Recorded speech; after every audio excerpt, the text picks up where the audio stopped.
Can you got it?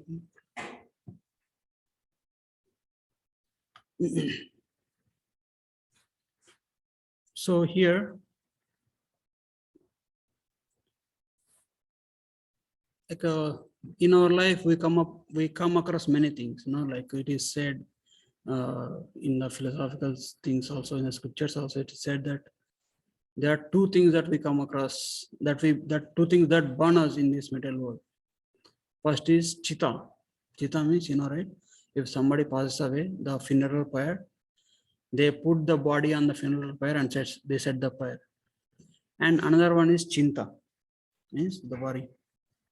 So chitta burns us only once, but chinta burns us regularly, every day, every moment, if you are not out of it. So here, Arjuna is also undergoing same things. Now Arjuna is, until this point of time, he was great. Now he was doing well, but as soon as he saw his relatives and friends, as soon as he went on mental conception of how to enjoy, this everything is meant for my enjoyment, then this chinta started. Means just like in a business dealings, right? How businessmen, they will have lot of tensions. He might be wealthy, most wealthiest person, but he loves pressure from the government, pressure from the clients, pressure from the competitors, and the loyalty of the employees. So many tensions. So that's it. Means there are two things, chitta and chinta. So how to, how should we get about this aspect of chinta? How should we get free from the chinta? That's what we're going to deal. And for that, we have to take the process of spiritual life or spiritual life very seriously. First of all, application, that we'll be discussing the solution for that aspect, how to stop worrying and how to start acting, how to make ourselves free from the results. We should not identify our endeavors with the results. It's not working. Yeah, that's okay. You're very close, right?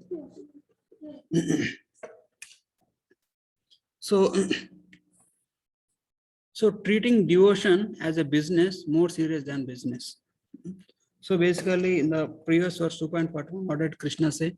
Vyavasayatmika buddhi rekeha kurunandana bahushakanantasya buddhayo avyavasayino. Means vyavasaya. Vyavasaya means, who does vyavasaya? What is vyavasaya? Business or agriculture, right? A Vaishya does that. So a person who does business or agriculture, he has to be very diligent, very careful, very attentive. Like for suppose if some farmer is growing a crop, he has to be very careful how the crop is doing. Is it any pests are coming up or any weeds are coming up, how the plants are growing, when they should be watered or when they should not be watered. And if somebody starts a business, even a small store, you should be very attentive, right opening right time, closing right time. Even if there is some festival, even if it is some ill health, he have to, especially in America, if some store is there, and if he doesn't opens on time, and anyone can call, and anyone can call, something is there, I think some consumer thing is there, they can call and they can report on him. So this law thing is very, very complicated here. So if it is India, if the person does not want to open the store, he can just close off the business and go. Nobody will care. But here, many things. Okay. So treating devotion as a business more serious than business. So if we if we want to free ourselves from this superficial, see this worrying, the anxieties are very superficial. We only think on the level of body and the mind, maybe on the level of emotions. So, but if we go deeper into our spirituality, on the level of soul, on the level of our devotion to Krishna, or we identifying ourselves as a soul and our connection with super soul. And when we focus on that, when we stress on that point of time, all the things will appear very superficial, or somebody, worrying about, physical appearance, or small disturbances on our relationships. So these are appears very insignificant. What is there? One life, very few years we are going to use, we are going to live in this body with these metal conditions. After some times, we are completely out of this context, and we'll go to the next set of relatives, friends, and situations. So that's why Vyavasayatmaka Buddhi is seriousness of a business should be there. Means like how a person how seriously, how diligently he is very regular, he is very particular about his business. Then the same way, like only a person who is very serious on the in his business, shop opening on time, business opening on time, closing on time, and taking care of the clients. If all these things are very seriously dealt, then only he will make progress with respect. Then only he will develop the he will have the trust of the clients, and the customers can trust. Okay, this store, if it says 7 a.m., it will be open at 7 a.m. And that's why if somebody wants to progress even materially also, they should have a discipline. So that's why we're all professionals. You're all professionals. You might be knowing how punctual and on-time delivery are given so importance, because if it is like 1 day or 2 day late, is not going to be end of the world. But that discipline, the promise has to be kept. That's why, so in the same way, when it comes to spirituality, the most important things to progress in spirituality is ahetuki apratihata. Yayatma suprasivati means somebody who performs their spiritual life or devotional life. Ahetuki means like ahetuki means like somebody gets something, means like hita. Hita means spirituality and devotion. Yeah, spirituality is a broader term. Devotion means like bhakti, right? Bhakti, devotion means service to Krishna. Spirituality, like spirituality is a process of reconnecting to the Supreme Lord. That can be done in 4 ways: Karma Yoga, Jnana Yoga, Dhyana Yoga, and Bhakti Yoga. Devotion is called Bhakti Yoga. Bhakti Yoga is very practical and very easy to follow in this age. We'll discuss that in further, but I don't want to wait until the end to say that, okay, this is what we are stressing on it. So Prabhupada also in his Bhagavad Gita, he starts from the beginning for verse number 1, that how performing bhakti is the practical and best way to advance in our spiritual life. So that's why I'm telling, like I'm stressing. So even like when it comes to other parts of yoga also, like somebody is doing yoga, like meditation. If he does meditation one day and give up meditation another day, he will not experience that kind of developed consciousness or concentration or attention or the steadiness in his meditation. Now he will not go higher and higher realizations. He will not get higher and higher realizations in meditation. Even if Jnana Yoga also, Jnana Yoga means study of the Vedas and Puranas and Upanishads. If a person gives a little gap in his study of Vedas and Upanishads, he will forget the intricacies of them. And Karma Yoga also. Karma should be performed, as we are discussing about the Vyavasaya, right? The business. That is the Karma. We are still on the Karma aspect, but the goal is to know what is the best process, and goal is how to reach to the Supreme Lord. So that is Bhakti Yoga process. So even in Bhakti Yoga also, Krishna says, Ahaituki Apratyata, means it should not be unmotivational and uninterrupted. Means it should not like, okay, I prayed to Krishna today and I got some good luck, and suddenly tomorrow I got some misfortunes, like some bad thing happened to me. Suddenly you should not give up. Oh, I was so nice and devoted. Immediately, why Krishna didn't take care of me? You should not. Krishna is not our servant. We should not think like that. Whatever comes in our life, Krishna definitely has the control on that. but we should not treat Krishna as our servant. We should not. We should serve Krishna as our master. So when, like, this is the process of advancing in Bhakti Yoga process. No? So it is said in Srimad Bhagavatam, it is said that a person who actually enduring all difficulties, but still he devoted, he doesn't give up the process of bhakti, and he is still devoted to Krishna, he is qualified to attain liberation. So means that kind of person makes very rapid progress.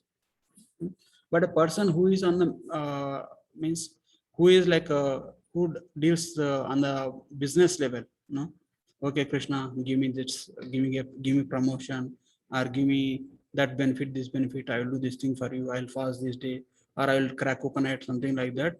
That kind of person, they only no, if you see many other temples also, we have many things like that, no, that kind of beliefs that if you do something like this, then you'll get this favor from Krishna. So that kind of person, they cannot make progress in bhakti. Means they are dealing, they are, so that's for that reason Krishna says, if you want anything, any benefit like the material benefit, you better go and approach some demigods, just like they don't approach king for all petty reasons, right? King can give you ultimate thing. Krishna can take you back to Godhead, where you have everything there, no worries. And you are coming here and like a king who is the emperor of thousands and thousands of like unlimited universes, they're going to him asking, give me little money, give me little facilities. He'll feel very, like kind of insignificant. For Krishna, even one universe, he said, I'm ready to give one universe itself for the sake of one devotee. Yes, he can just create universe just like that. One universe, what to speak of little bit of land, a little bit of metal possessions. So that is the love for his devotee. So that's why a bhakta can actually control the Bhagavan himself. Like that's why if you see, like a Lord is controlled by his devotees in many ways. Now, if you see here in Bhagavad Gita, Krishna is driving the chariot of Arjuna. So Arjuna is a devotee and Krishna is Bhagavan himself. He's serving his devotee. So that's how Krishna can come for the sake of his devotees. So, and this illusion makes good seem better than the best. So any material condition, it might be good for few days and few little bit of amount of time. And this illusion, the moha illusion, makes the things appear better than the best. Who is the best? Krishna. Krishna is the best. So if you get Krishna, we get everything. We get everything. So, but something which is not alluring in this material world, some material things, they seems like enjoying or materialistic enjoyment. We discussed how it is very materialistic pleasures are painful in the beginning, painful in the middle, and painful at the end. So, but the spiritual pleasures are painful in the beginning and but pleasurable at the end. And the pleasures in the tamogun, they are painful in the beginning and painful at the end.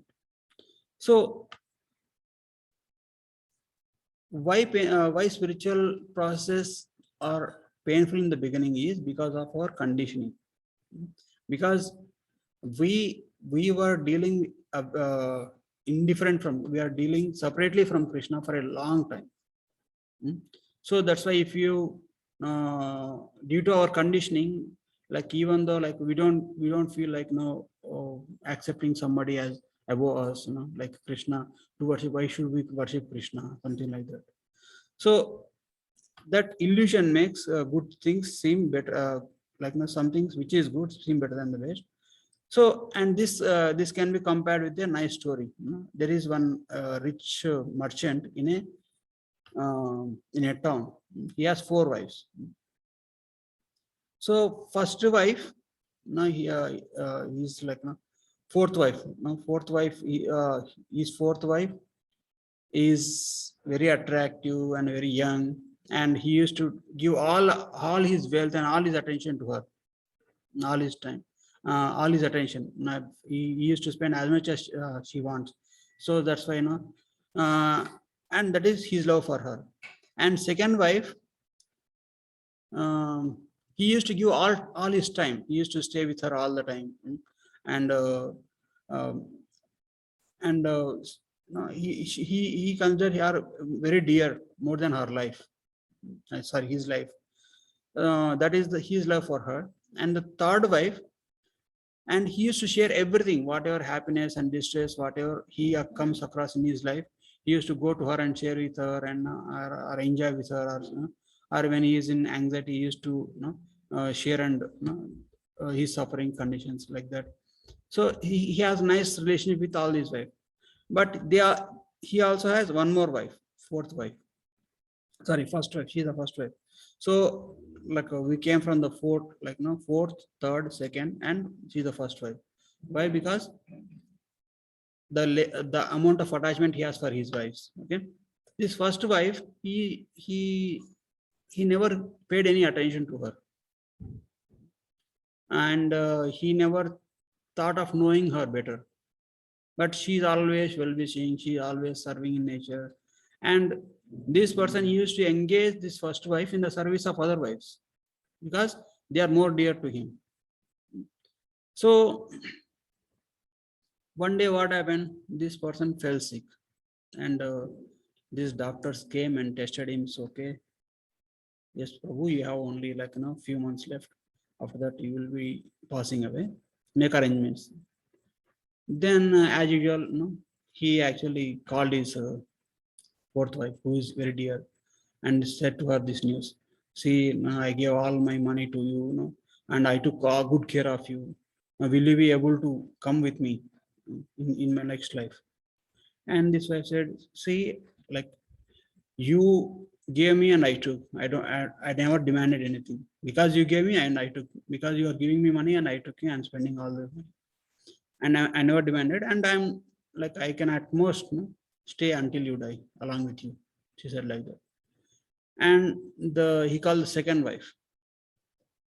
And second wife was very beautiful, and he called her and said, okay, I'm going to pass away in a month or so. So will you be able to accompany me? Will you be able to come with me to the next life? This wife said, what the hell? After you pass away, I'm going to marry another person and I go off. Why should I care for you? Like that, she says that. And this person got heartbroken because these are the two personalities whom he spent his life, like he struggled, or he actually tries to enjoy with her. He actually spent all of his life for the both of these persons. And the talk, after getting so much of heartbroken, so much of sadness, then he called the third wife and said about the situation. I got diagnosed with disease. I'll be passing in a month or so. Will you be able to come to my next life?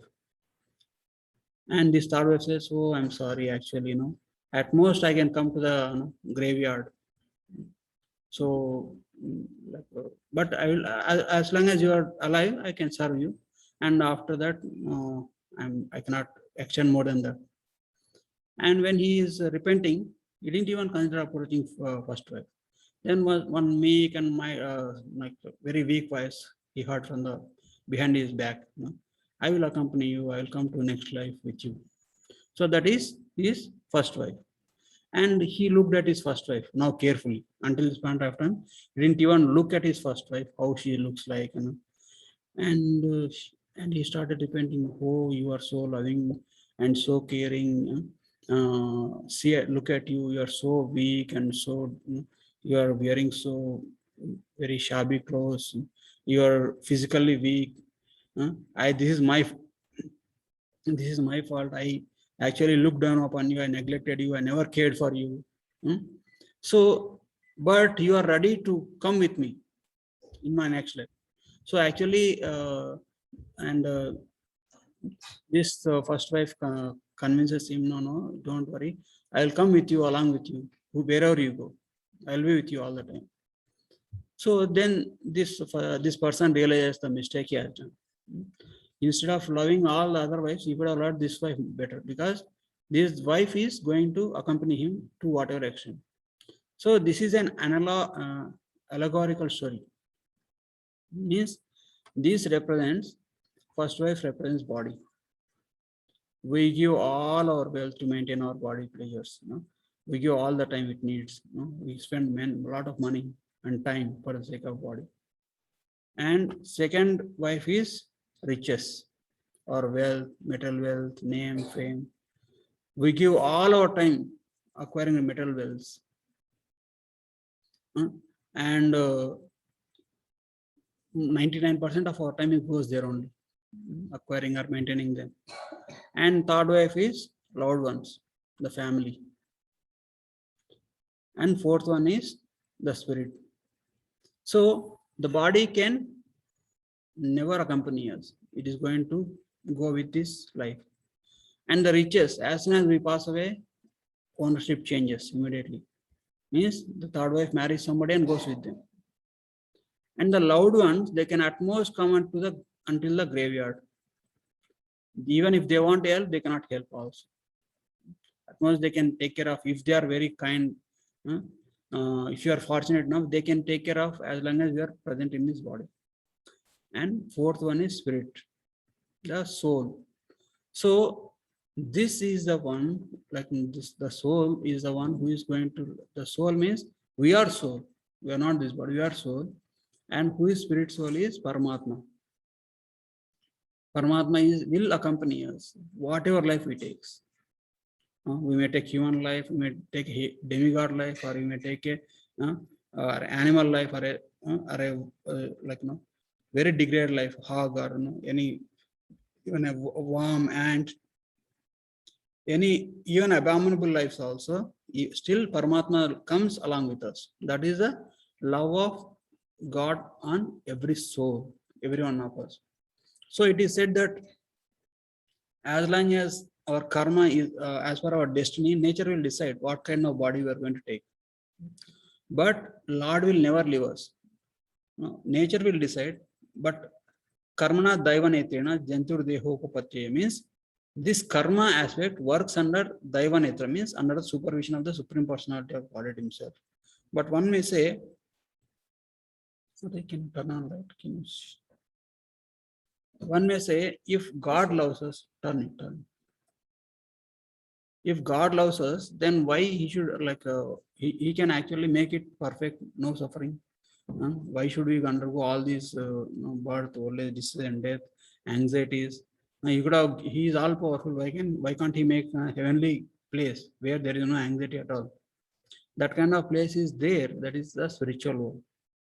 So entire of our scriptures, they actually advocate this material world is temporary. You don't spend your entire time and energy only on this. Invest your life in spirituality also. So when we do that, then as we previously said, right?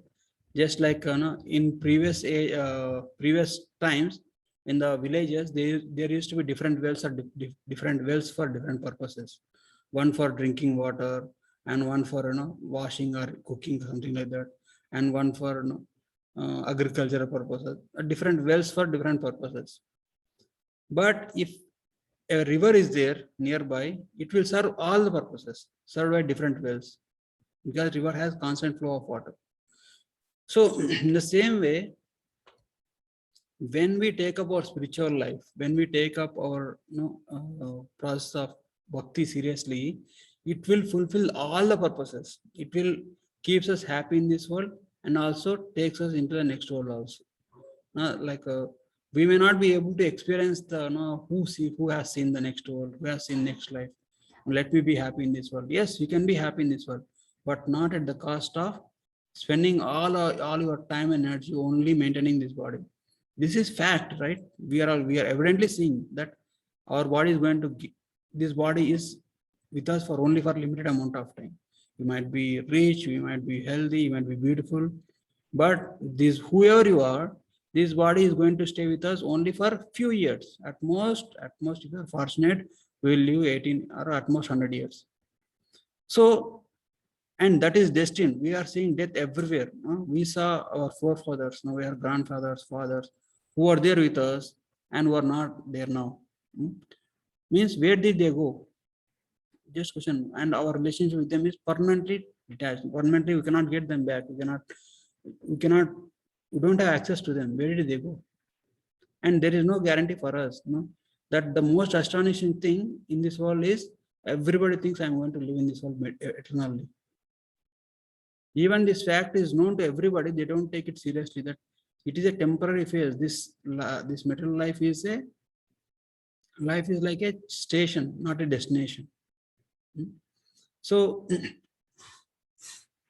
even knowing that, we don't take it seriously. So, and don't what is the hindrance? Because somebody say, okay, I have this responsibilities, I have this attachment, I have this roadblocks to take a spirituality.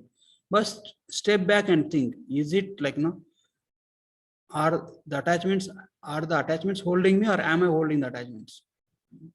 Like, you cannot say, like, when Krishna is calling, come and come back to the spiritual world, then say, Krishna, no, I cannot come. This lot of attachments are holding me back.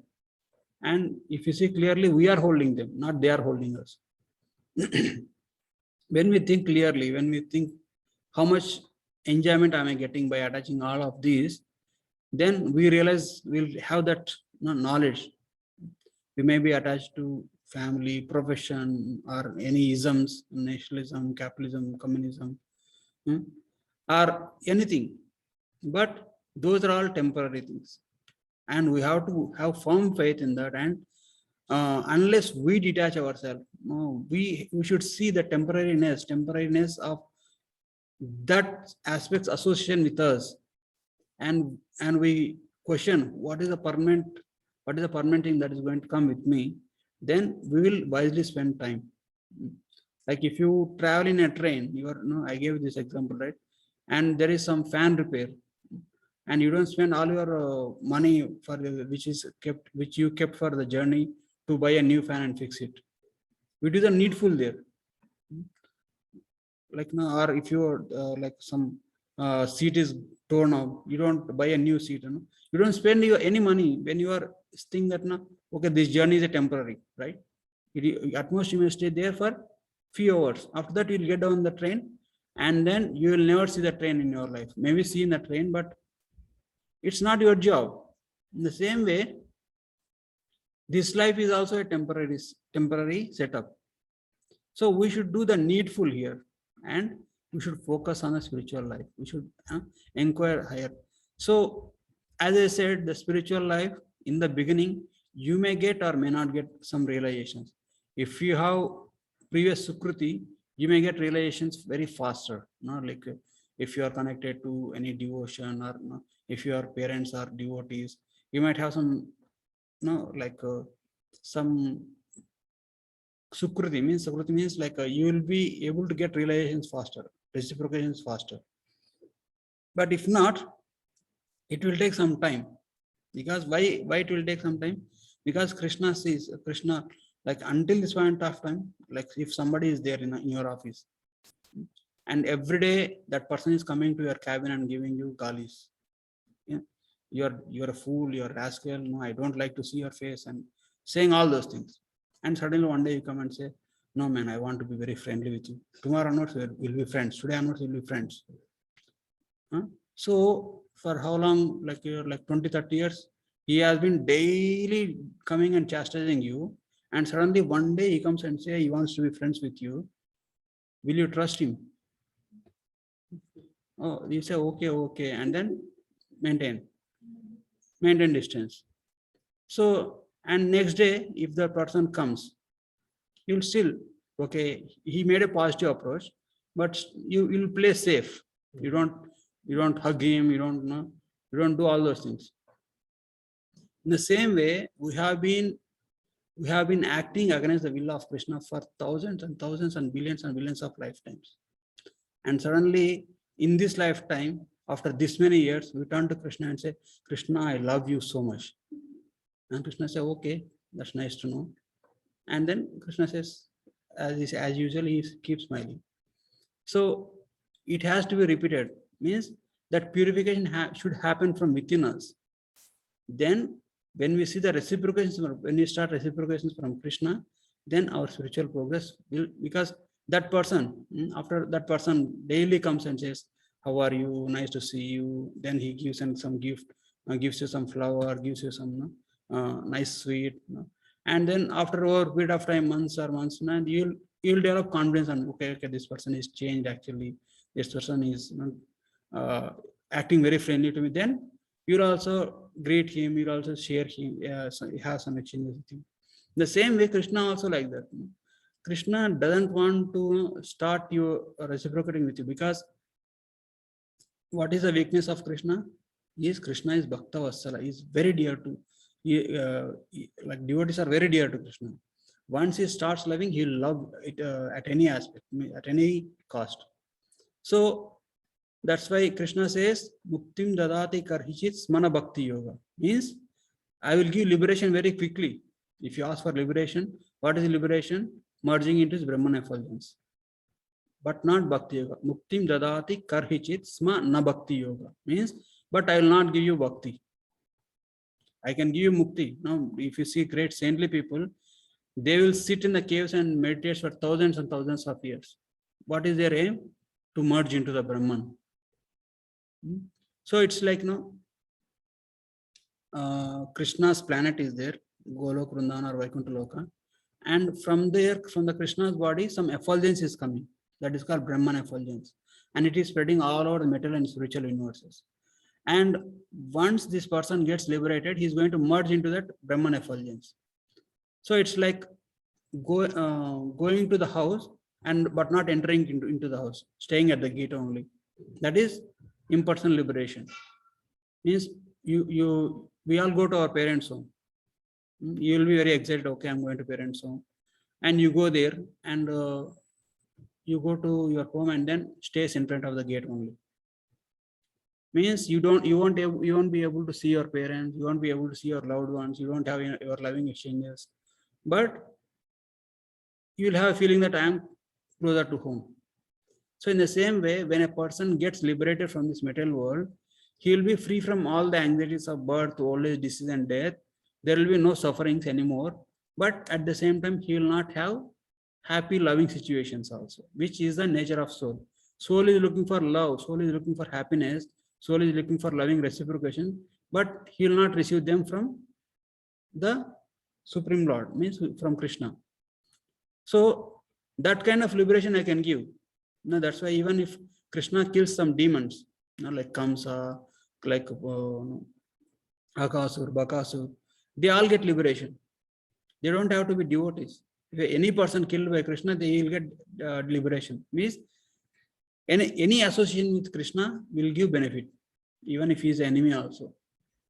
But who will come into the Krishna's house or into the house is devotees who are favorably connected to Krishna, who wants to serve Krishna, who wants to have a loving relationship with Krishna. Those are devotees. That kind of persons Krishna will bring into his home. If a person comes to our home, very new person, we will not immediately take him into the bedroom and make him sit in the bedroom. We will at most keep him at the door. After we develop trust, we may at most invite him into the living room.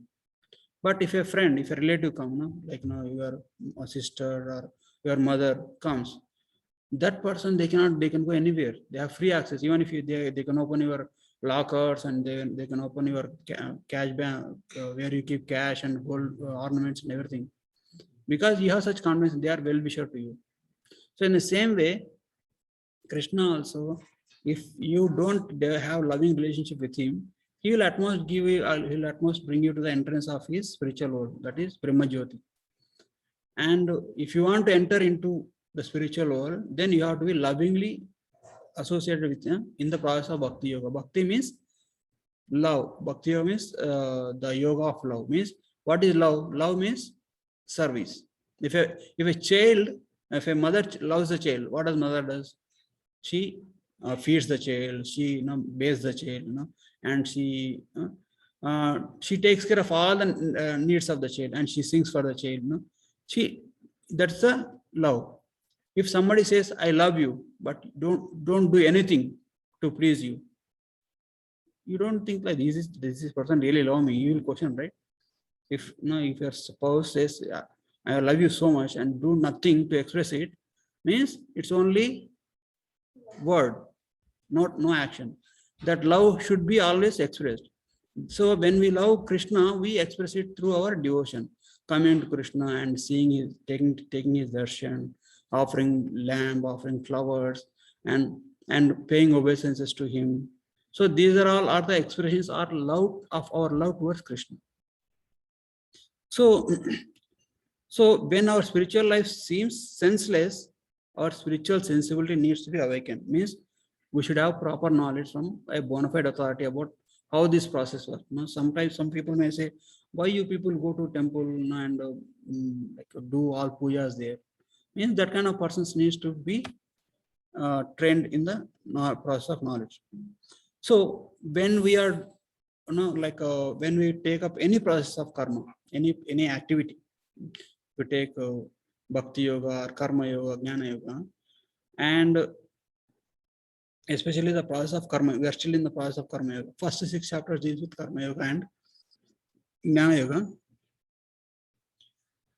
Krishna says, karmanyevadikaraste ma phaleshu kadachana ma karma phala heturbhur ma te sangosva karmani.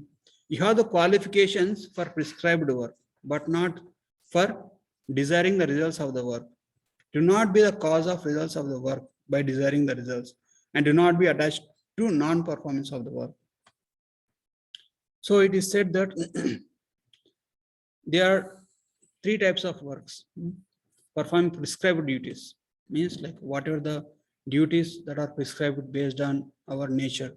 It should be Brahmana, Vaishya, Brahmana, Kshatriya, Vaishya, Sudra.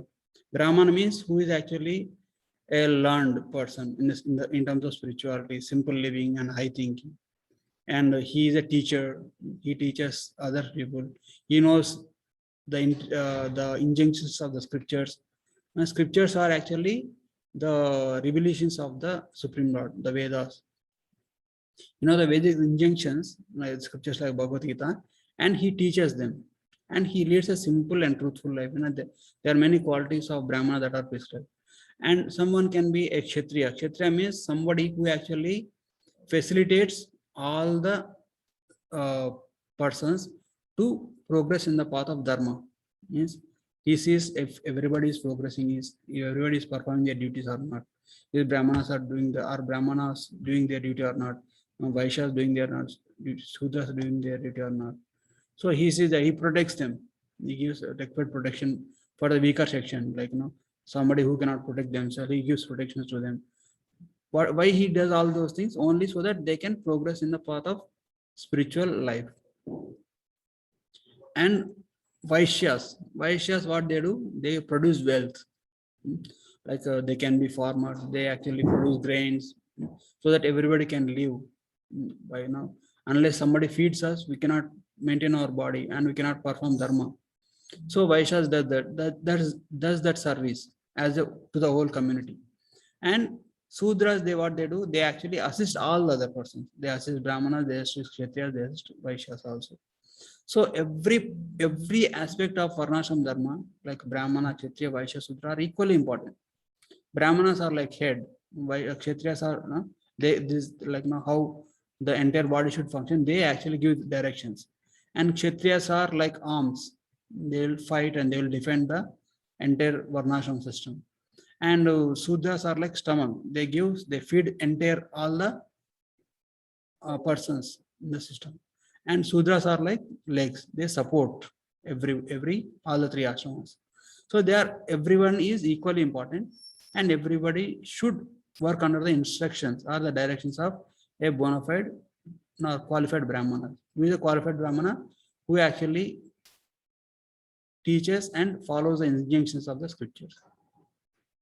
So that and prescribe every person. Like this Varnashram system right now is kind of not followed, because like now in the previous ages there used to be a Gurukul system and there is identification of Varnas, and they used to act as per the injunctions of the gurus.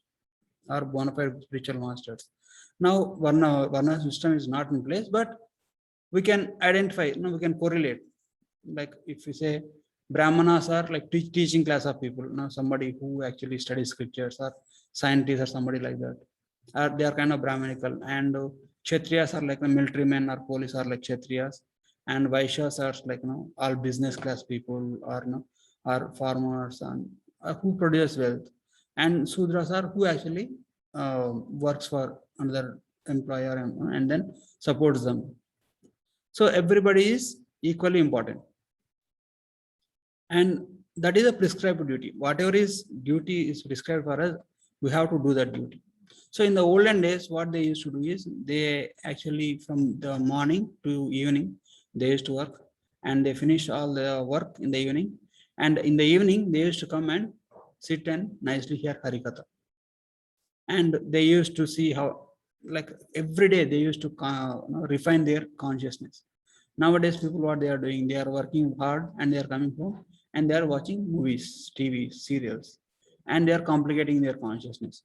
That's why if you see the peace of mind, the sensibility or sensitivity towards other suffering, every day it is going down. Like self-centeredness is increasing so much. Even within the family, husbands think that I have to control entire family. Wife think that I'm the controller of entire family. So everybody is centered. Even children think that we are the controllers of both parents. So everybody is thinking that I'm the center of the whole world. So that is developing. But if everybody is nicely connected through the process of spirituality, then they'll have nice consciousness, peace of mind, and they'll work together with others.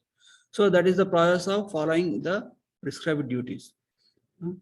And other work is capricious work, means action without any sanction of authorities, means like, no, I'll just do whatever I feel like doing. If I feel like doing, I will do, and if I not feel like doing, I will not do. So it's like not authorized work. And then the third type is inaction, means like these persons are, I don't want to work at all. I'll just lay down and sleep or something like that. So these are three types of works. So Krishna here in this verse is saying we should not be attached to the results of your actions. Always be attached to the duty. Do your duty as a purpose of for the purpose of doing, not for any result. Just like for example, the parents and the kids are there. They will raise the kids. They will feed the kid. They will take care of the kids as a part of their duty. They don't think that after this kid grows up, they will take care of nicely. For that purpose only, I'm bringing them up. They don't have that kind of conception. So they might or they might not take care, but it is they will do as a duty of love. The same way, we should perform all our duties as we can be in any part, as a family man, as a society, as an employer or employee, or so we have to perform all our duties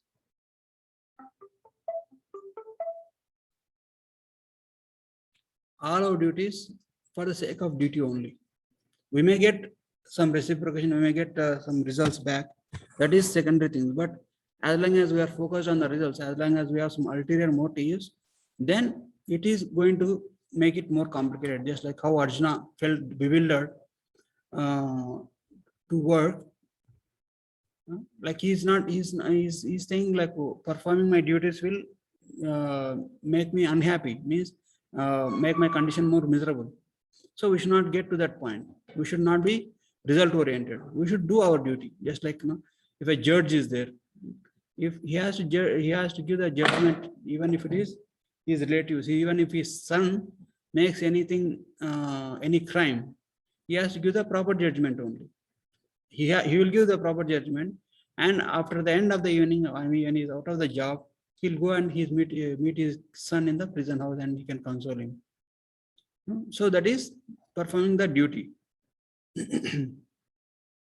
And the more dangerous than attachment to the results is inaction. So if I'm not enjoying, why should I work? You know, like in the case of Arjuna, if I'm not going to be happy, what is the point of doing this war? So the action should always be performed for the pleasure of Krishna, because nothing is owned by us and nothing will be owned by us in future. So and then what is the point of what we have in our hand is our duty only. How much we actually how sincerely we perform our duty, it is counted upon. So that is the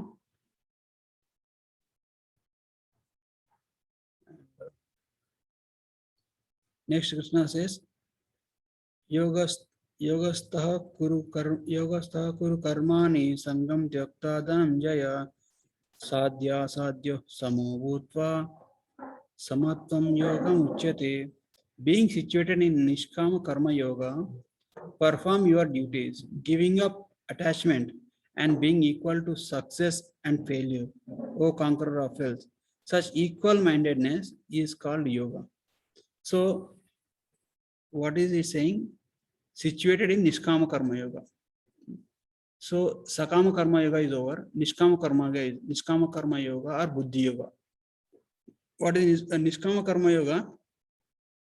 When it comes to yoga, he's saying equal mindedness both in happiness and distress. Sometimes any process of yoga, let it be Jnana Yoga, Karma Yoga, Ashtanga Yoga, or Bhakti Yoga. Sometimes we feel like performing Bhakti process. Like there are some regulative principles and there is some sadhana involved in every process. For example, we have a business. Sometimes we feel like going for the office or business, and sometimes our body and mind doesn't cooperate. Today we don't feel like going or doing that job. Will you give up that job? We don't give up. The same way, any process, let it be our spiritual life, material life, anything, any material duty also. We should not be attached success or failure or happiness or distress that we may or may not get. So we should do it as a part of our duty. Even in our spiritual life also, sometimes our mind will give so much trouble. Why going every week and listening to somebody? We just sit at home and be relaxed and nicely enjoy the facilities. Like why to go there and sit So we have to be regulated. We have to be very strict. We should take care of the spiritual process as seriously as how we take our professional business life. Then only we can see the advancement. When we should be able to convince our mind. We should be able to control our mind so that we perform our prescribed duties. So, but if we are controlled by our mind, a uncontrolled mind is very dangerous. It's like an enemy, and controlled mind is like a friend. If we develop that's why Krishna says, even if you take a small step, okay, attending every week session and then practicing daily few minutes of sadhana every day without fail, it will gives us a immense benefit. So that's why Krishna says, Swalpam apyasa dharmasya trahate mahato bhayat, means little bit endeavor in this process of working without any attachment, working without result centeredness. It will trahate means it will relieve you from greatest of dangers. Trahato mahato bhayat. So that is the potency of this process of yoga. So it is the wealth even death cannot rob from us. For example, in this world frustrates us, our hopes in 4 ways. Okay, first of all, sometimes we try for success. Everybody tries for success. A cricketer, a batsman wants to score a century, and a bowler wants to make him a duck out. So everyone wants success. If batsman is successful, bowler will be unsuccessful. If bowler is successful, then batsman will be unsuccessful. Every aspect in this mental life is like that. If somebody wants to be successful, somebody has to suffer. If somebody has to, other party has to also wants to be enjoyed, then somebody will suffer. Means there is a constant competition, and in the metal world especially. So we often don't succeed. Now, out of many efforts we make to succeed, we rarely get succeeded. No? We don't succeed. If we succeed, it doesn't attract the love that we had expected.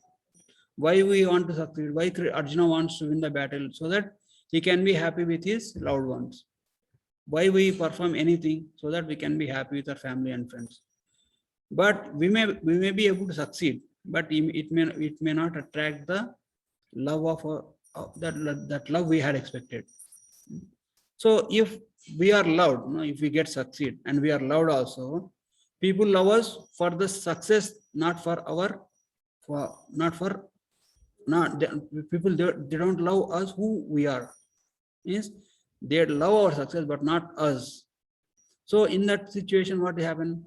Our dependence on our success increases. No, we'll be okay. I have to succeed so that my people will love me. Otherwise, everybody will leave me and then go off. So we develop a lot of anxiety. And the fourth situation is, even if you get all the three, even if you get succeeded, and even if you get love, expected love, and even if the love is unmotivated love, it is not going to stay with us for long.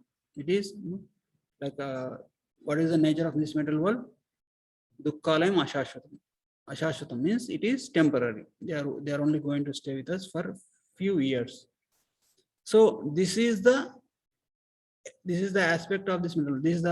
This is how this material world works. No? So like if you may still why this person is so pessimistic right from the beginning of the class, saying all the material world is bad. No?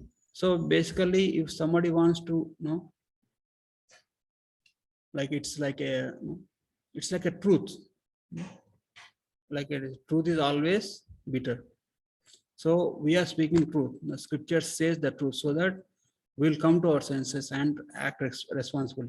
Why we come across some depressions, unhappiness situations? Why? Because our expectations are so high, and the reciprocation in this matter are not meeting that expectations. It is like a story, like there used to be a king, and he had one tailor came from some other country, and he said, "King, I'm going to make a dress for you, so that like you will never, I will make such kind of dress that you never had before." Means like nobody had stitched like the dress, that kind of dress for you. And king gave a lot of money for him and get how much time he need. And they said, okay, give me 6 months of time. Okay, he gives 6 months of time, and this tailor enjoys all the royal opulences along with the king, whatever king has provided. And he didn't even start stitching. Yeah, he enjoyed, he kept enjoying. And king after 6 months came to this tailor and said, yes, where is the dress? And king was seeing this person is not doing anything, he's enjoying. I think that let me wait until 6 months, that I will deal with this guy. So, and king came to that person and then said, okay, where is the dress? Oh, king, it is ready. Take, and he brought a nice decorated box, and he says, he opened. Said, that box is empty. You idiot, that box is empty. No, king, you see, like this, that is the specialty of this dress. You cannot see with your eyes, but if you wear, you'll be perfectly good looking. So then king becomes naked, and this tailor goes and ties something and said, oh, wonderful, king, you are looking amazing. And then king goes outside and then says, how is my dress? And all the soldiers will start laughing. I said, how is my dress? This is an invisible dress that is stitched by this specialist tailor. And these soldiers, they also get scared of the king. We don't want to displease the king. King, they all said, oh, king, this is very nice dress, very nice dress. And king started walking in the street. And this rumor passed, the king is coming in the invisible dress, and nobody should comment on his dress, or nobody should point out this dress. So everybody coming before him, he said, "Nice dress, king," and he's saying like that. So suddenly, one small child was playing beside the road, and he sees king passing by, and he started jumping. Hey, king is naked! King is naked! King is naked! And king gets, because children will be truthful, right? No, the parents might have this experience. Children will just tell whatever they see the truth. So then he realizes he is naked. Then he questions back everybody. You said this dress, do you see really dress? Then everybody says, actually, king, I don't want to displease you. That's why I said like that. Then finally it goes back to the tailor, and he gets beheaded. So that is the point here. What this metal wall is saying is, it is putting us an illusion.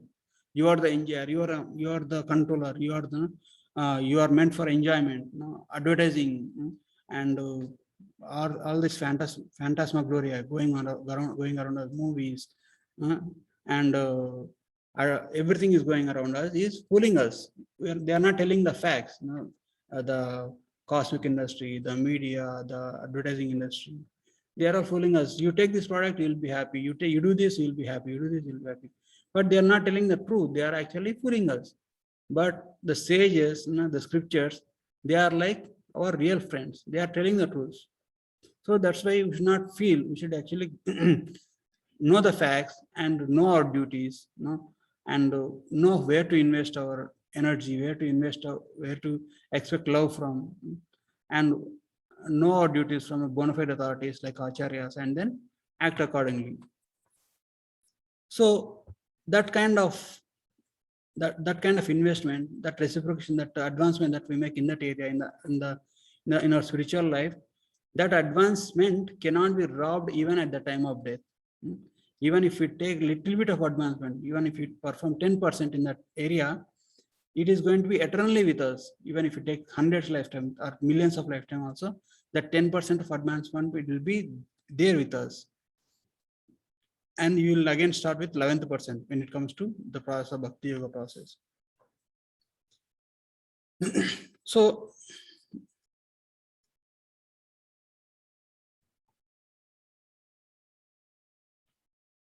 and after saying that, Krishna says in the 49th verse, Durena hi avaram karma buddhi yoga dhananjaya buddha sharanam anvicha kripana palahetava. O conqueror of the world, actions with the desire are far inferior to Nishkama Karma Yoga. Surrender to this Buddhi Yoga, Nishkama Karma Yoga. Those who seek the result of their work are wretched and receive bondage. So he's saying, when we perform actions with desire, they are very inferior when compared to the Nishkama Karma Yoga. We are acting without any focus on the result. So it is saying surrender to this process, this process of Nishkama or Buddhi Yoga process. And those who wants to enjoy the results of this material accomplishments, they are Kripana. So like why Krishna is calling them Kripana means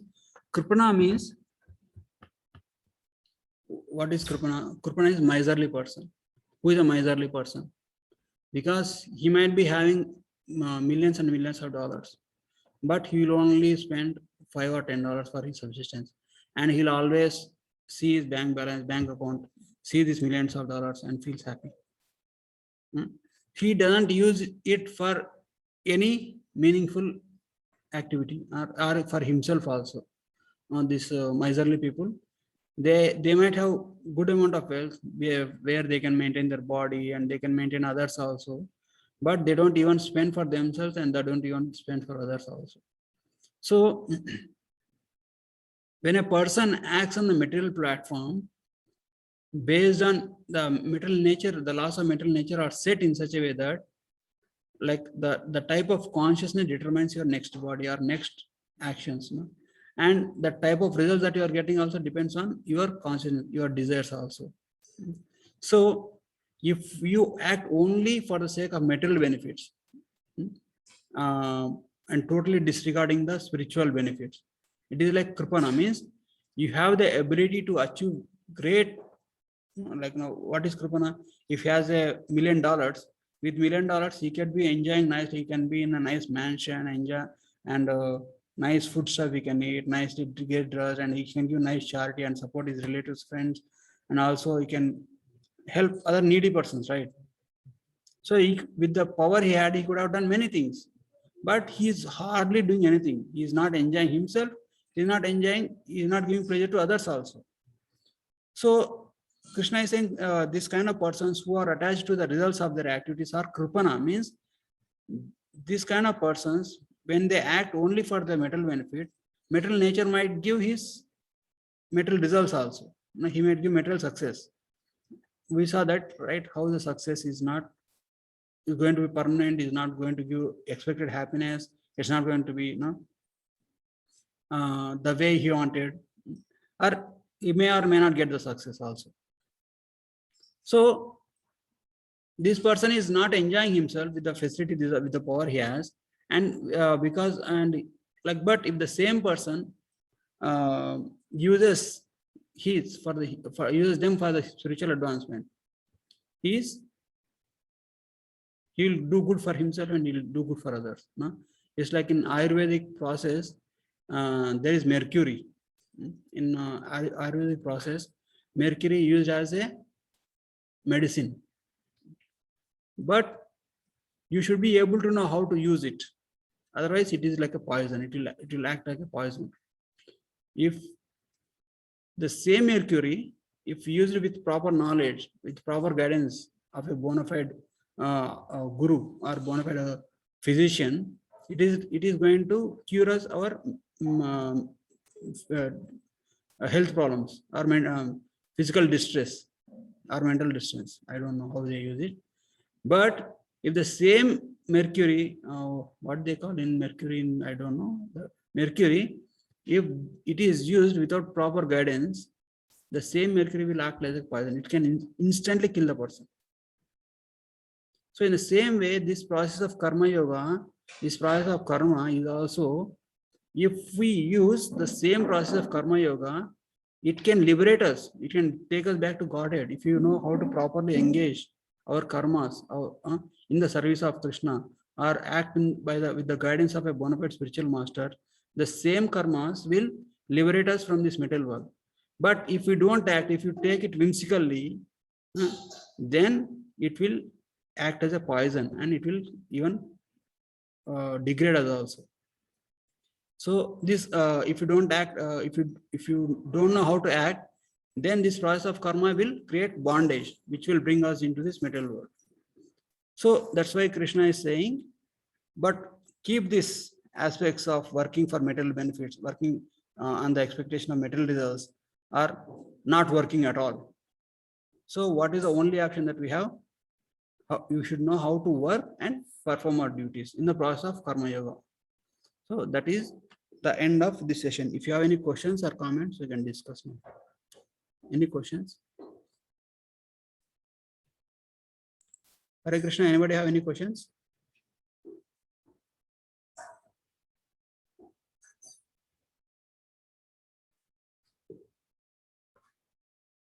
No questions.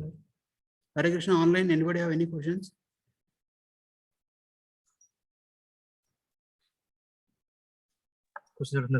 No, Prabhuji. Okay, we'll end it here. Thank you all very much.